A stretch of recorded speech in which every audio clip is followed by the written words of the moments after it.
Hey everybody, come join me for a little pantry chit chat. My video was originally going to be about things that I will no longer be storing in my long-term storage, but in light of what's going on in California, I decided to also revisit the topic of what I would pack in a bug-out bag. So come join me in the pantry, and I'm also going to just show you a couple of little things that I made with the food I had on hand. So let's get started, shall we? Today I'm going to make a batch of Korean corn. I spend a lot of time watching those Korean camping videos, and this seems to be a popular dish. You're going to drain a can of corn and use about a tablespoon of butter in your skillet. Just let that melt down. Pour your corn in, and then you're going to add a little bit of sugar. To me, they're sweet enough on their own, so I only put about a half of a teaspoon in, but you can modify it according to your preference. And if you have some of this Japanese mayo, you can add a little bit. I didn't really measure this out. I'd say it was maybe 2 tablespoons. Then you're just going to go ahead and mix this up. I'm a big fan of elote, which is Mexican street corn, and some of the ingredients are similar, so I thought I am just dying to try this. So you're just going to incorporate this and get it mixed real good, let it heat up all the way. Next, we're going to add the cheese. I think that the typical recipe calls for mozzarella cheese. I didn't have any on hand. I had this double smoked cheddar cheese from Aldi, which I'm in love with. And I'm kind of doing a more scaled down version. They typically put quite a lot of cheese, like maybe a cup or something. And I only just did like maybe a fourth of a cup. You're going to want to give it a good stir and just let it heat all the way through. I would compare this to like maybe America's version of macaroni and cheese. It's just kind of that comfort food. And I'm just going to put this little top on here. I know that's not like really a lid, but I'm going to heat it up for a little bit. And you can do this different ways. Like you can heat it up in the oven. And obviously, if there was more cheese in it, it would be more ooey and gooey. But I'm not one of those people that likes things with a ton of cheese in there. I kind of think it gets a little goobered up. But it was like the perfect amount of cheese. Like I just want to taste it a little bit. Now we're going to add some spices. This is like a garlic all-purpose seasoning, and I'm also going to put a little bit of garlic because that thing was pretty clumped up, not much was coming out. Then I'm going to add my favorite Julios that I add to just about everything. I know this definitely is not one of the most healthy meals in the whole world, but I've been doing really good this year. I've already lost 5 pounds within the first week of 2025. So I thought, what the heck? I'm going to just eat this one time. And it was really good. It was super rich though. So definitely it's something that I would make once every few months. But it was delicious.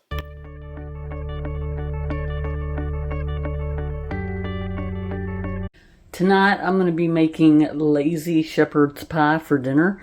I have this Bob Evans that we got, I think, around Thanksgiving. This mashed potatoes, which are very, very good, by the way. And I think we're coming up on the Best By date. I'm going to use some canned ground beef, some Where's Her Sister sauce. I'm going to use an onion, some peas, some carrots, one of these brown gravies with onions. This stuff is so good. The garlic. I'm going to use a little bit of butter to saute the onion, and I'm going to use a little bit of heavy whipping cream to thin out the potatoes so they're easier to spread on top. I'm trying to decide if I want to use the chicken pot pie seasoning or the beef stew. They're both pretty similar. I've got all the ingredients on hand, but I really need to start using these packets. I'm going to go ahead and heat up about a tablespoon of butter. Next, we're going to saute the diced onion, and then I'm going to add a tablespoon or two of minced garlic. After draining the ground beef, we're going to add that to the onion and garlic mixture. Then we're going to give it a good mix, and I'm going to add a little bit of this Where's Your Sister sauce and give that a good mix as well. Next, we are going to transfer it to a different casserole dish because I need a little bit more space than I thought I did. And these carrots were sliced, not diced, so I tried to dice them up a little bit. Added the canned peas, as well as the carrots, and then gave it another good mix. Now I'm going to add this beef stew seasoning mix along with this brown gravy and onions and a little bit of water just to thin it out a little bit so it's easier to pour over the top of all this mixture.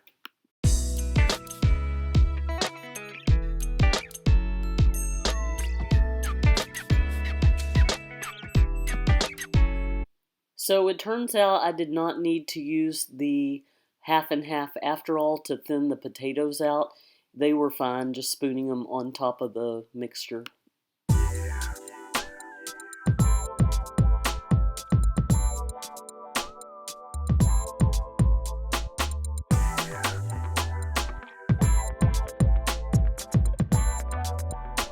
Next, I'm going to make an egg wash using these freeze-dried raw eggs. I'm going to take about a tablespoon and add just as much water and then give that a good mix. This will enable the potato crust to get nice.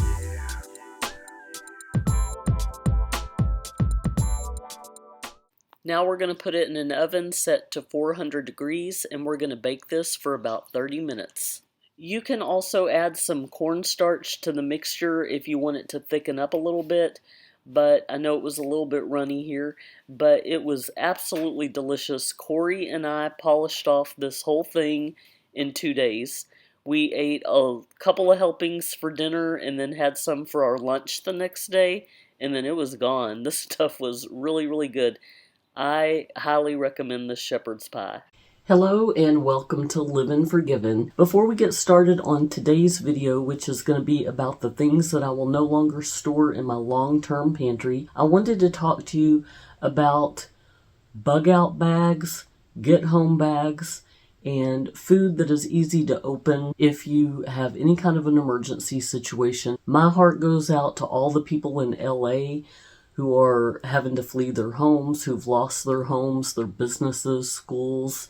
Where we live here in the Gulf Coast of Texas, we've had more hurricanes than we can count. So our town has pretty much flooded. Hurricane Beryl, which just happened within the past few months. I did a video on that. I'll be sure to leave that in the description box below. People are dealing with all kinds of emergency situations everywhere. The victims of Helene are still in survival mode. It's the coldest time of year. And a lot of those people are without homes, staying in tents with their families in East Tennessee, West North Carolina. People are going through things all over the country, all over the world. And we should always be prepared, not scared, but be prepared, because you never know when something might happen in your life or your family's life where you either have to bug out or you have to get home. Something as minor as maybe getting a flat tire and you're in an area with poor reception. You can't call AAA, you can't reach out to a loved one, so you have to walk home. So it's good to keep a get-home bag in your car with a good pair of walking shoes and some food, some matches if it's going to take you overnight to get home. But I wanted to talk specifically about a bug-out bag. And I've done videos on this before. I'll be sure to leave that in the description box below as well. Now, I'm just going to talk about the foods. A bug-out bag would include first aid, the change of clothes depending on the time of year, if you need a jacket or if you need shorts. I'm strictly going to focus on food right now since we're in the pantry. You want to focus on food that is lightweight.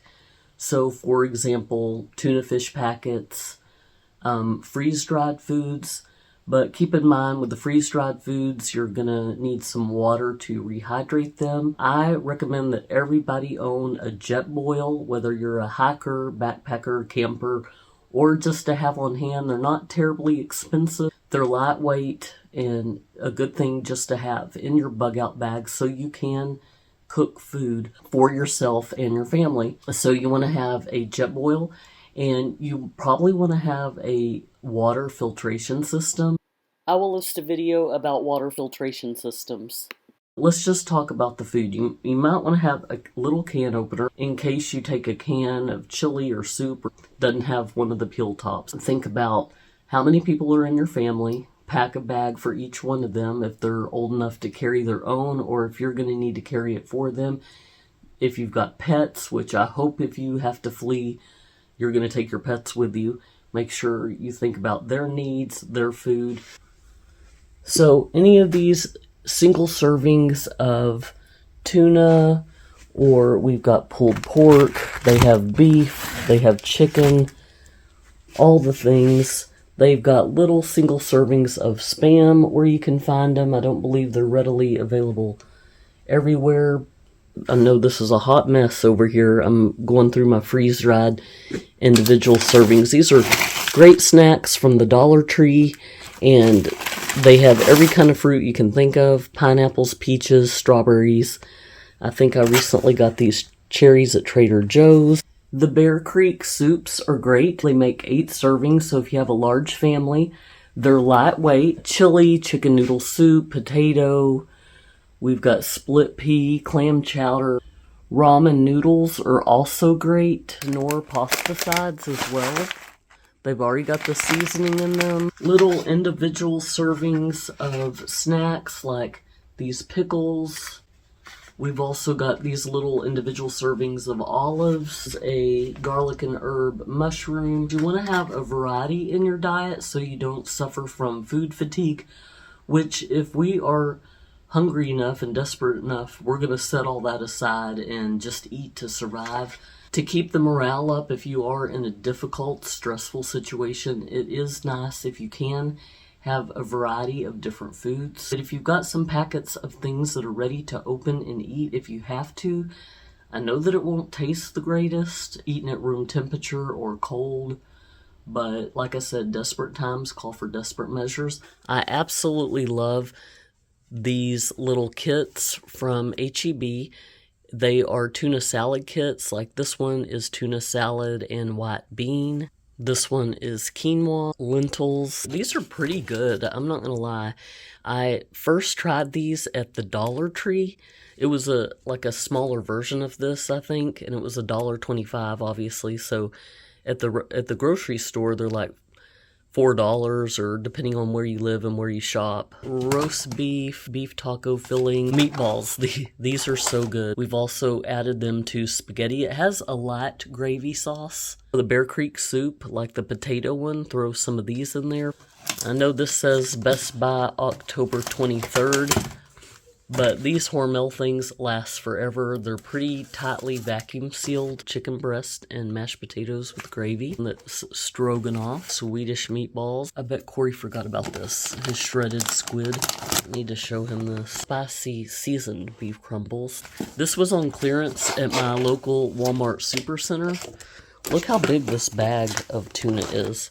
So we freeze-dried 1 or 2 of the bags, and I have 1 left, and I'm trying to figure out what to do with it. If you have any beef jerky, a really cool hack, if you're ever out camping or something, or cooking outside, you can throw the beef jerky in the water while your pasta is boiling. I've made a really good stroganoff before.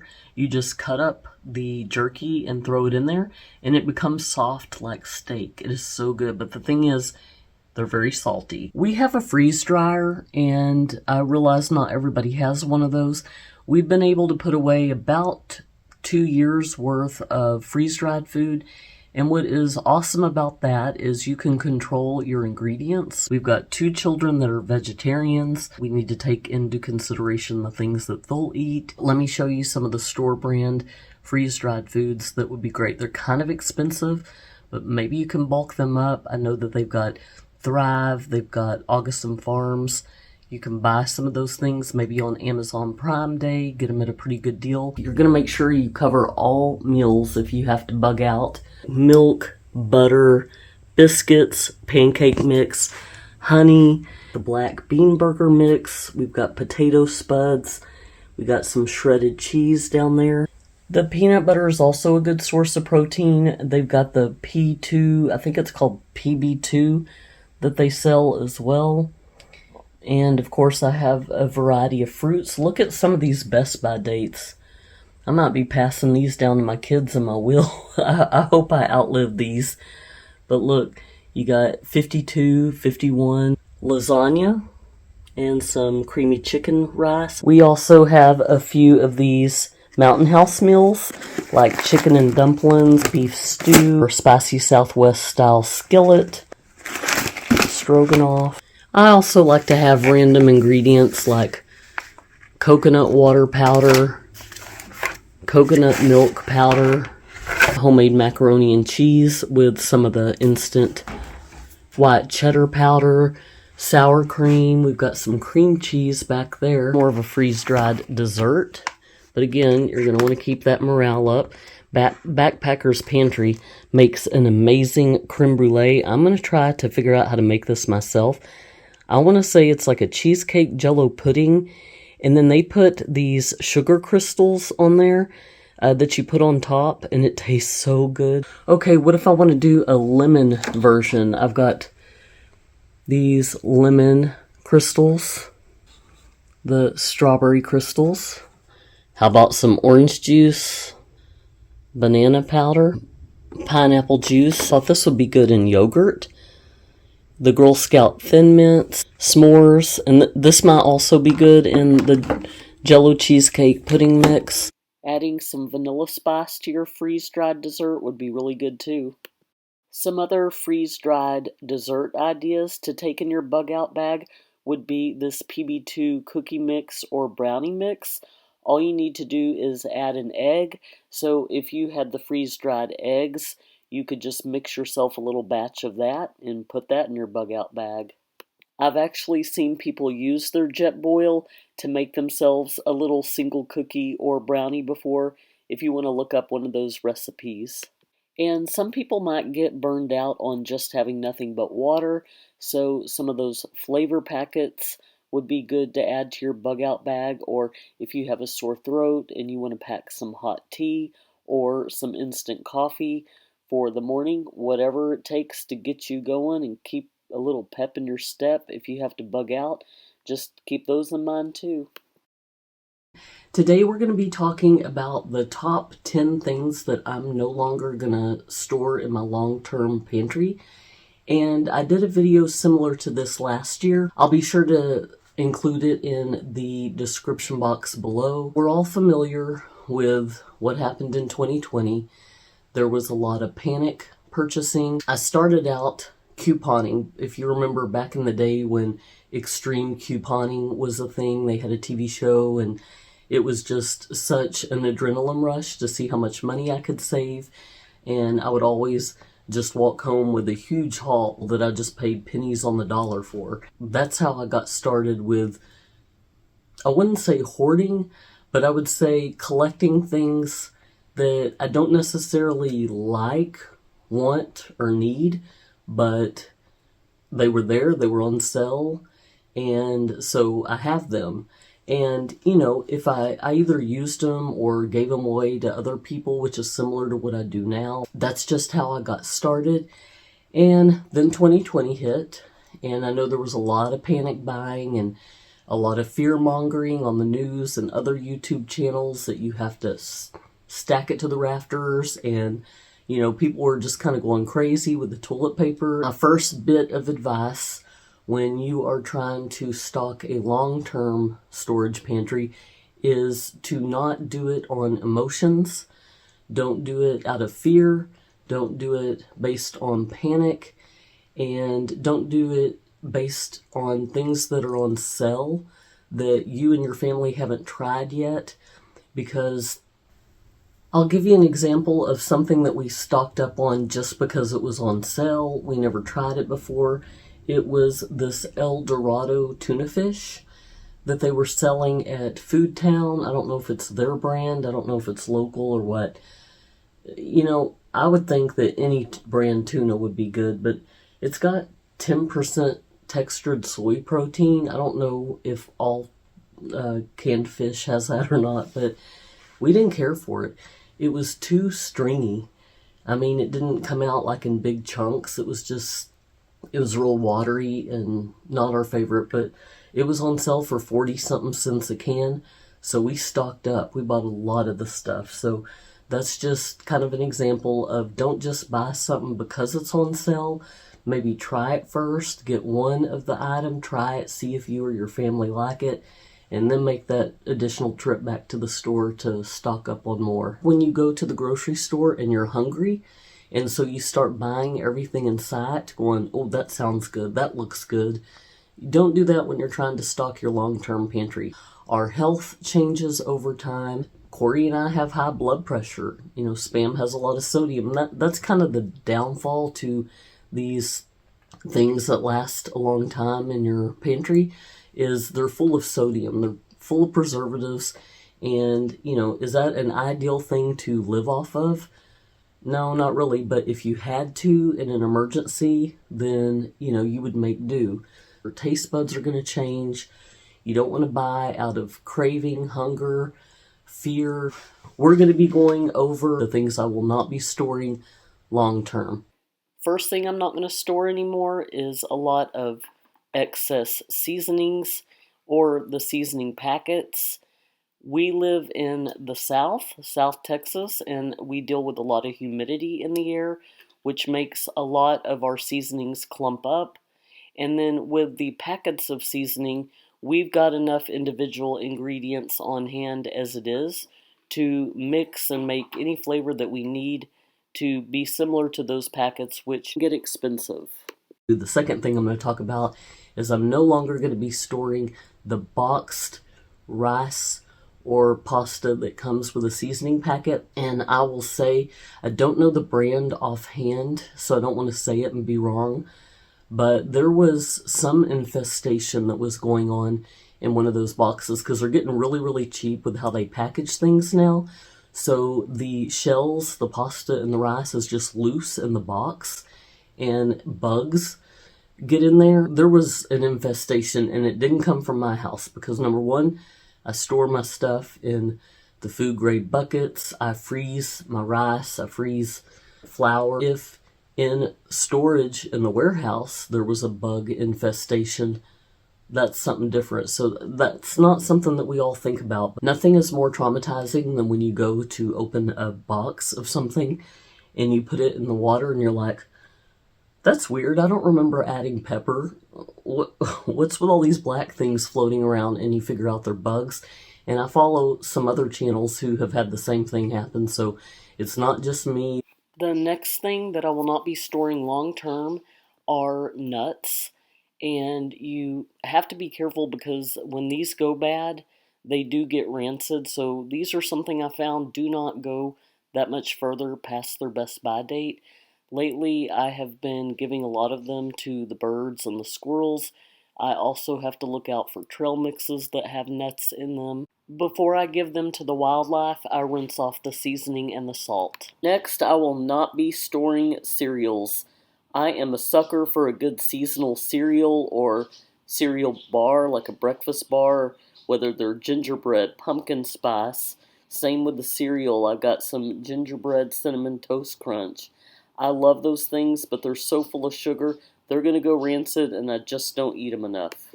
Same goes for these little snacks, like the yogurt-covered fruit bites, or kind of like Gushers, but covered in yogurt, and then like these white cheddar rice cakes. This is something that's just more of a preference. Other people might be fine with it. If you can your own food, your own fruits, vegetables, soups, meats, we're not fans of canned ground beef. We canned a bunch of it, but we don't like the way it tastes. So we'll use it up. When we make a recipe, we try to drown out that flavor with sauces and gravy. If you are new to canning and you're canning something for the first time, just make a small batch at first, see if you like it. And if you don't, just don't make it again. Now let's talk about dented cans. A lot of it depends on where the dent is on the can, if it's up by the label or at the bottom. You're probably going to want to use that a little quicker. I know a lot of times stores will have sales on foods in cans because they're dented. When they're flawed, they usually mark them down. Also, be careful on organic foods that you store in your long-term pantry. Organic foods have fewer preservatives in them. My daughter Chloe is a vegetarian. She loves the Amy's organic chili. This dehydrated guacamole also has no preservatives, so you're going to want to keep an eye on these types of foods.